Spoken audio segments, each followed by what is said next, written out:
Сәлем достар, біз бүгін хабар арнасында көрсетіліп жатқан Шах сарайының құпиялары сериалы туралы айтатын боламыз. Сондықтан лайктарыңызды басып, каналға тіркеліңіздер.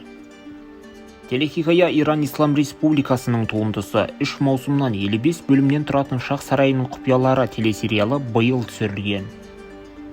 Сериал аңға шыққан Иран шахы Насреддиннің жолшыбай Хадиша хан тәжіришеге кездесіп ғашық болып қалуынан басталады.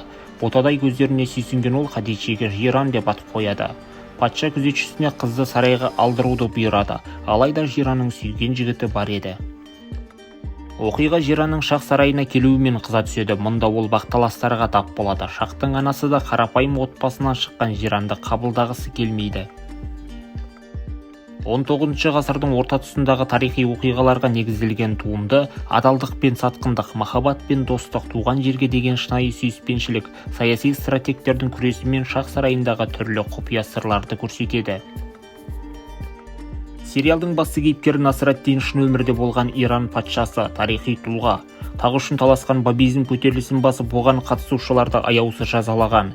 Еуропаға саяхат жасап, еліне келгеннен кейін мемлекеттік аппараттар жүйесіне реформалар жүргізген, дін қазыналарын жойған. Шииттер бұған қарсы бас көтерген, соңында кісі қолынан қаза тапқан. Оның есімі қазақтың ұлы ақыны Абай Құнанбайұлының еңбектерінде кездеседі. Шах сарайының құпиялары телесериалының режиссері Хасан Фатхи, басты рөлдерді Полиназ Изадияр мен Исмаил Афифех сомдады.